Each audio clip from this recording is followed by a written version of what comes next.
You're listening to Catholic Chicago. Ahead, the Archdiocese of Chicago brings you programs about the people, events, and issues that touch our lives. Welcome to Catholic Chicago.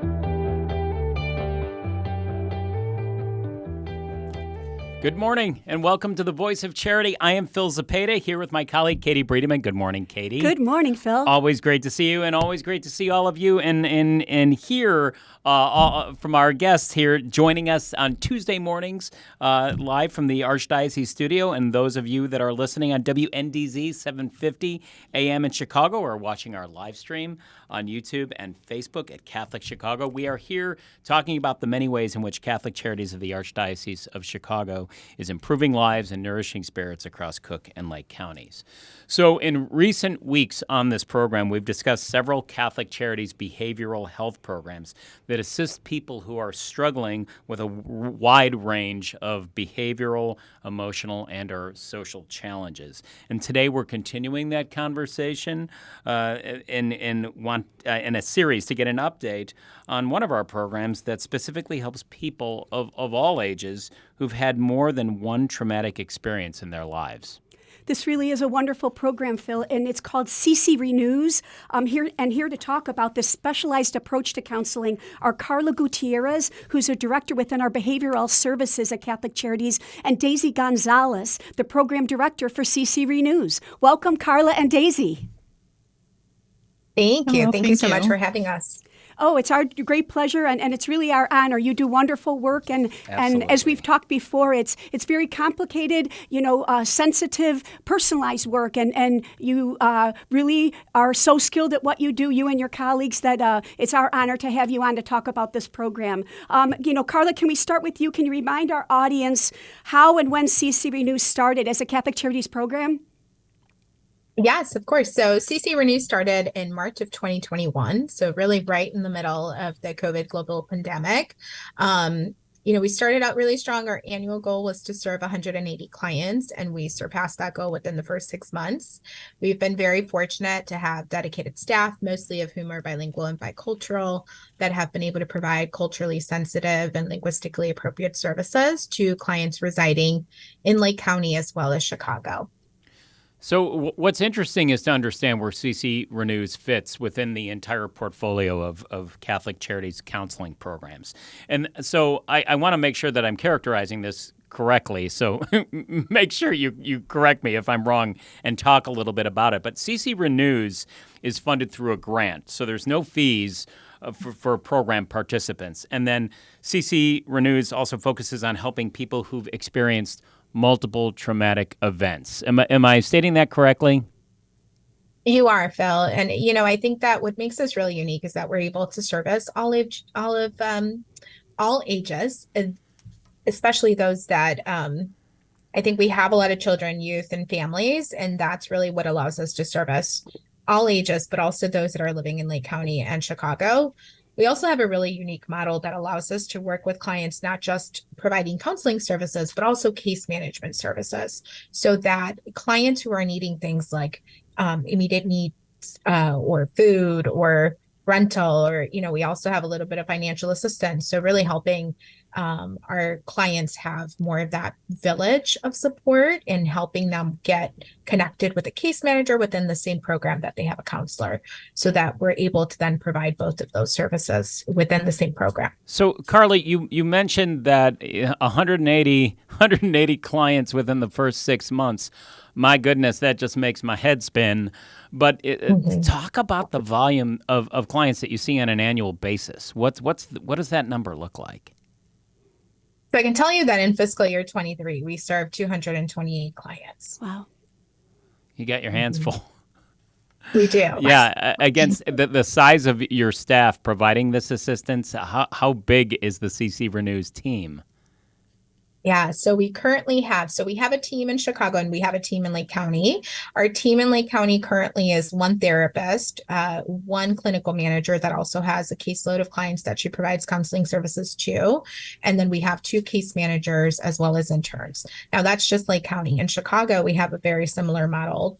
And I think that really all of the services that we've been able to provide have been through the staff. We've had a few tweaks to the model since we started the program, but I think all in all, it's been pretty successful. Well, that's great. And again, you certainly have your handful. What are the concerns that you're hearing? You and your colleagues have seen or heard about in recent months from the folks that we've seen that are coming to CC Renews, particularly perhaps in the summer months.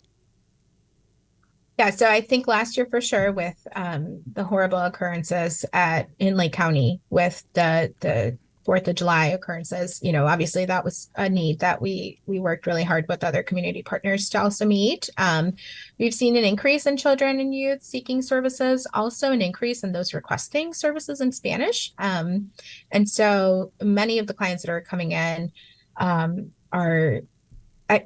really been from these two that we've been able to see an increase in that. We've also had families that have been experiencing family separation due to their fleeing their country of origin because of the violence happening there. So I think we can spend quite a bit of time talking about all that we've seen, but I think if we had to summarize it, it would be that. That's substantial. And can you talk, Carla, a little bit more about trauma-informed therapy? Because I know that you specialize in that and when you're dealing with the clients in CC Renews. And in particular, I'm curious as to, is there one form of therapy based on how recent the most recent traumatic event is that this person has experienced? And then also, does it matter how many traumas they've experienced how is your therapy vary based on those two issues? How most recent the traumatic experience was, and then also how many traumatic experiences that person has experienced? Yeah, so trauma-informed therapy is not so much about a specific intervention. It's really about looking at it through a lens in which we view, and we therefore tailor our interventions to understand the individual's trauma history, any triggers, needs. And so it's really using that lens to take into account the impact of the trauma on our clients and their emotions, their ability to regulate behavior overall. And all of our staff have gone through trauma training because, again, we understand that it's not a one size fits all, right? We really need to be cognizant of all of this and how trauma plays and continues to play a role in our clients' lives. So, Daisy, turning it over to you, would love to hear about how do families or clients hear about CC Renews? Yes, of course. Since the beginning of the program, like Carla mentioned, since 2021, we have tried to make sure that our presence in the communities we serve is known. So here in Lake County, as well in the Chicago area land, each week we perform various public awareness presentations that are open up to communities. We also make sure to attend community events such as resource fairs, especially right now in the summer. There's a lot of those happening. To ensure we get to spread the news about our program in the communities we serve. So our case managers are the ones that are out a lot in the community, attending those resources fairs and talking to the community directly, letting them know of the services we provide. And also we're really thankful for the many referrals that come in from current clients themselves and of course from our community partners. And Daisy, I can speculate that first meeting, it might be very difficult for a new participant to be comfortable talking about his or her experience. What are the first things that you do in that first meeting? Yeah, so when we first meet a participant for the first time, we try to get to know them by asking the simple questions of how are you doing, how are they feeling, and what brought them in to see us today. We like to give the participant an opportunity to tell their own story. And like Carla mentioned previously, really looking at it from a trauma-informed lens, allowing them to be the ones kind of guiding us, the therapists, to work with them on what brought them in to see us. And I can further speculate that you often get tapped by family members and friends of what advice that you have to offer families that are the ways that they can begin the healing right at home, for these individuals who've been experiencing multiple traumatic experiences. What type of advice do you have? Yeah. Well, trauma is so complex, right? It could be not just one trauma, it could be multiple, like I mentioned, being complex. It can manifest in attachment issues, lack of self-regulation skills, and ego development. So it's important for them to create a safe space full of support, validation, and openness. I think with those key points of, like, once again, providing that safe space, providing support, validation, validating their feelings, and the openness that it's a journey to heal, would be like the biggest advice that we could provide somebody or family members that have a family member that is going through the trauma or has experienced trauma in the past. And of course, once we start working with them, it's more individualized and the parents are able to get more one-on-one advice. Right. And I recognize that within that entire mix of support, it's that option to seek programs out like CC Renews, which is wonderful. Mm-hmm. So I also wonder, Daisy, if there's a certain average amount of time that you spend with a client, and I wonder how you gauge progress, or does the client, kind of set barometers for himself or herself? How does that work? Yeah, it really varies and depends on the client.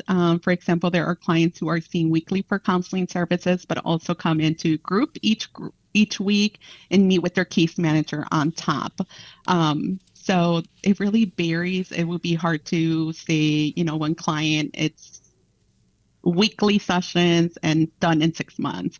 It really varies on the client treatment plan as to what is it that they want to accomplish. And again, the beauty of this program is that we get to work with the client and meet them where they are at by providing, like I said, therapy, case management, and even group work if needed.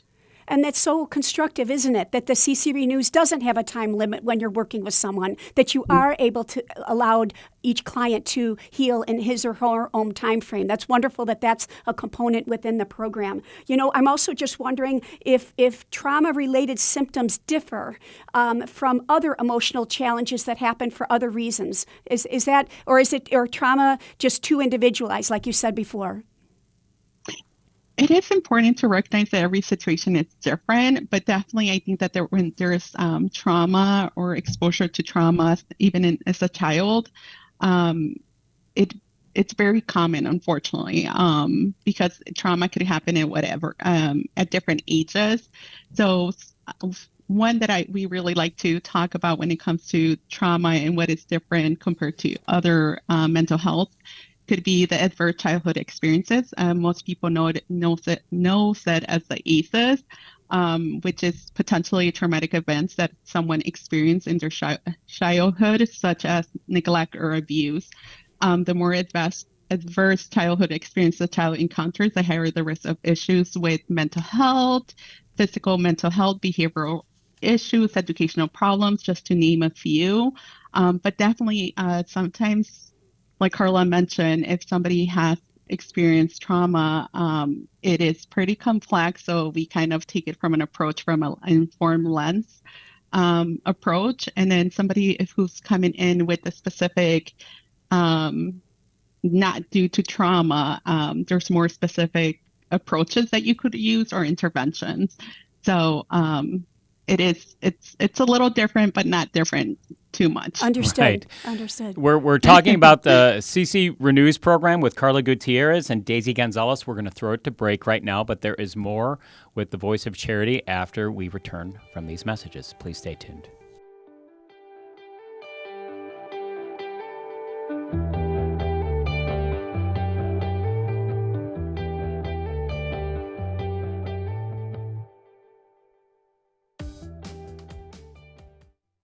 All the difference in the lives of adolescents. Catholic Charities understands this, and our mentorship programs provide a free opportunity for young adults to spend time with volunteers who genuinely care about them. This program is ideal for youth aged 9 through 12 who may need support navigating the challenges of childhood and early adolescence. Our amazing volunteers serve as friends who help youth recognize their strengths and empower them to reach their full potential. Catholic Charities conducts a thorough background check on every volunteer, and our program coordinator closely monitors and supports every relationship. Mentoring is a fun after-school program that can help young adults build confidence and enjoy fun activities with their peers, too. To learn more, visit CatholicCharities.net or call 312-655-7970 in Cook County and 847-782-4224 in Lake County. We're connecting youth with great role models. Join us today.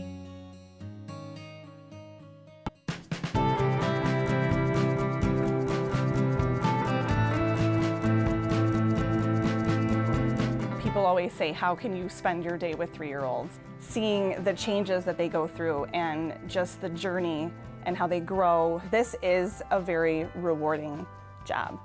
Even though at the end of the day, we're not the highest paid people on earth. And when I have a parent contact me and say, my child loves school, that to me, I'm setting that foundation for their love of learning. Because really, you are changing lives, you are molding lives. Shape the next generation of leaders. Teach. Apply today at archchicago.org/schooljobs. Catholic Charities' Family Self-Sufficiency Program has assisted thousands of single parents who are working to become more self-sufficient through education and employment opportunities.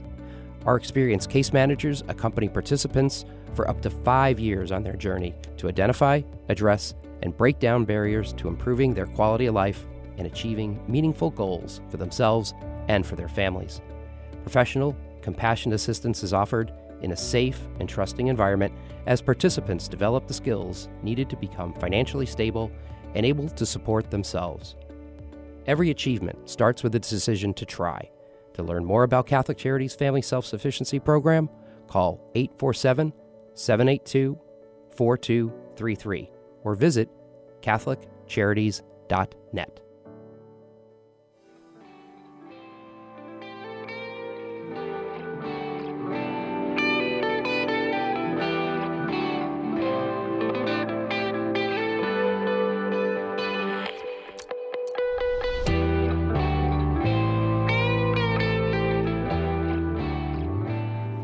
Welcome back to the Voice of Charity. I am Phil Zapata here with my colleague Katie Breedeman. We are talking about CC Renews, a wonderful program with two amazing folks in that program. Carla Gutierrez, a director within our Behavioral Health Services program, and Daisy Gonzalez, the program director for CC Renews. It's important to just mention an opportunity to engage with this program, both a phone number and an email address, counselingintake@catholiccharities.net, counselingintake@catholiccharities.net.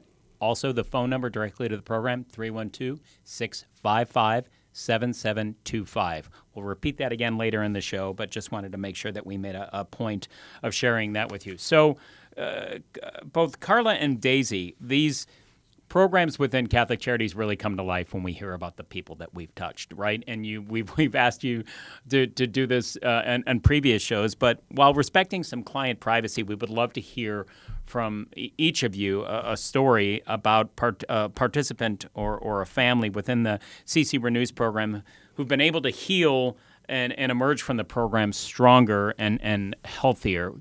Would love to hear what or who comes to mind when you hear that request.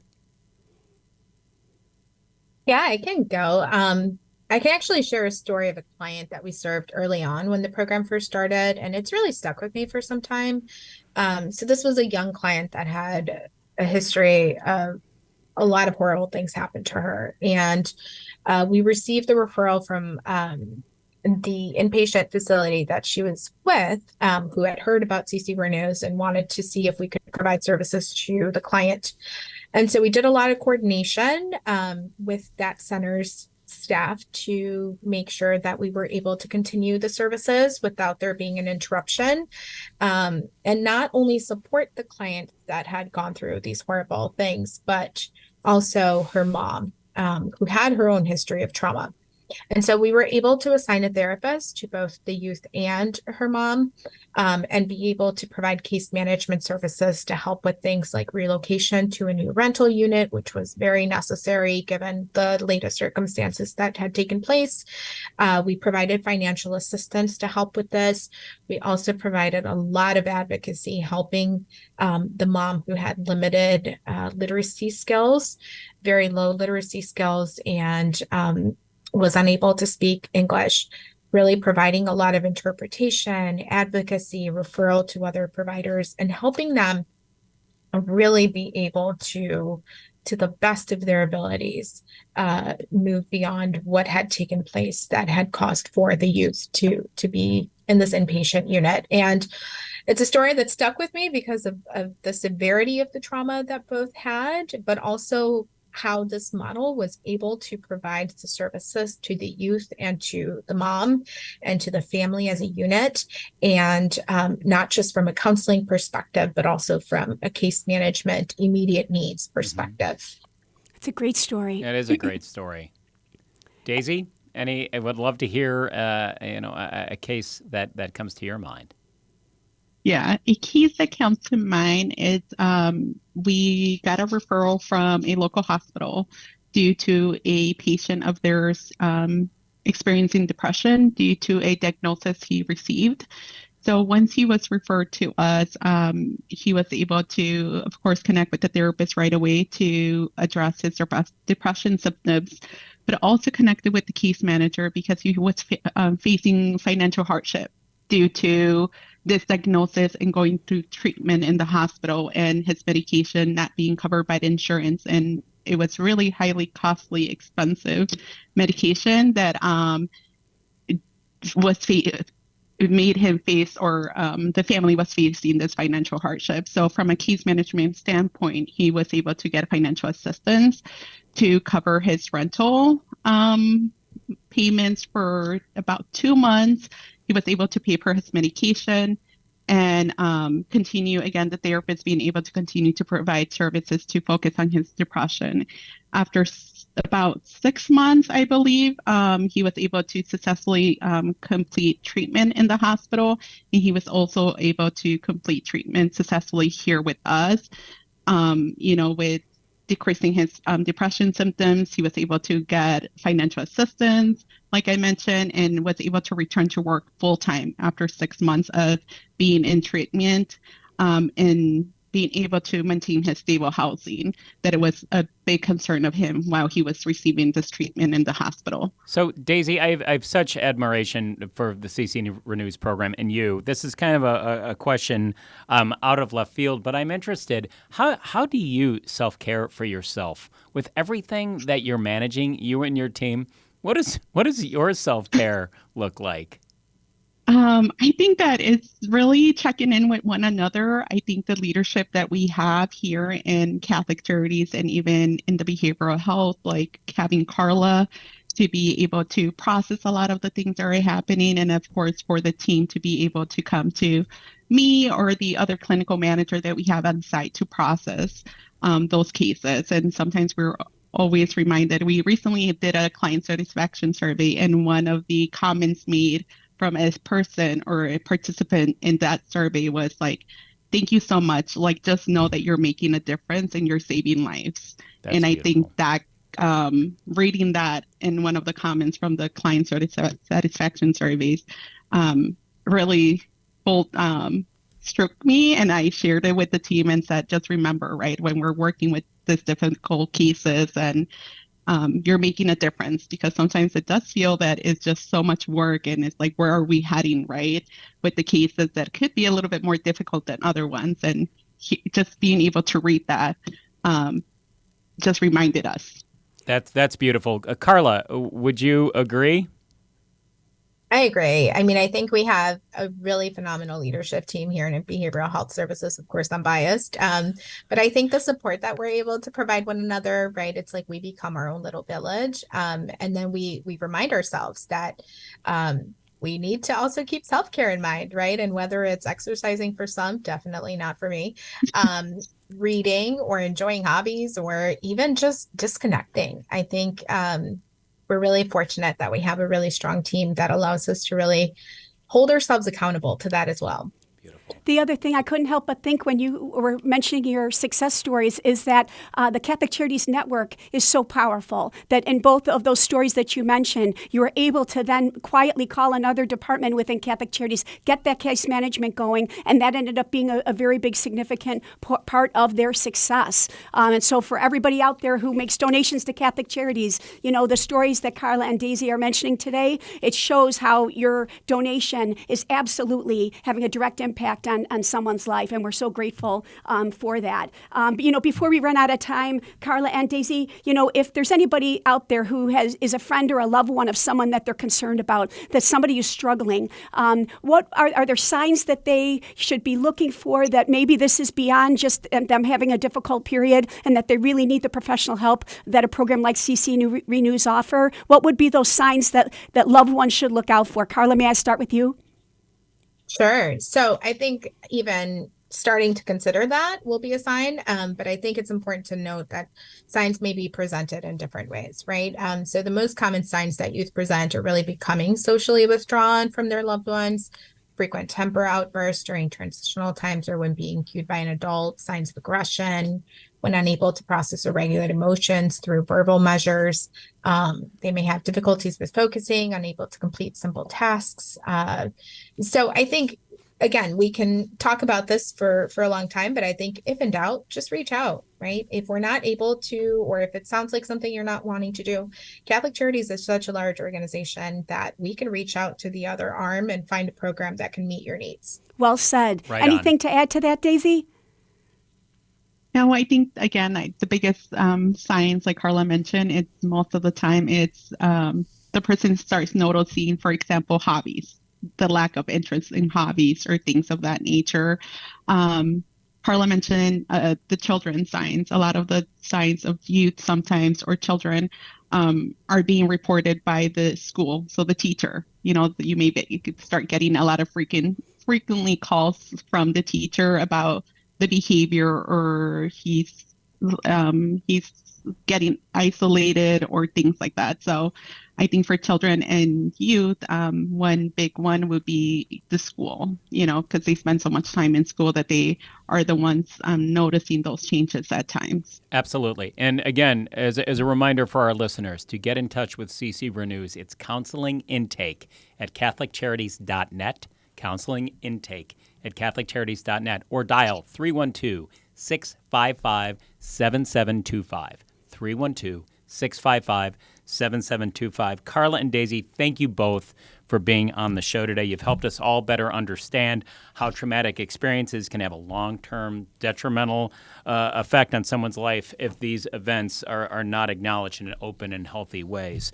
And by helping participants through the recovery process, you are also, no doubt, giving them the tools to handle the psychological challenges they have for the rest of their lives. So you and your colleagues do vital work, important work, and we're grateful to have had this chance to visit with you today. So thank you. Thank you. Thank you. I agree, Carla and Daisy. You inspire us with your dedication to your work and to every single client. It's so clear that what lovely, compassionate people you are, and Catholic Charities is so blessed to have you running this important program. Thank you. Thank you both. And we invite all of you back again next week for another edition of The Voice of Charity. For now, this is Katie Breedeman with Phil Zapata, and we thank you for tuning in and believing in the mission of Catholic Charities.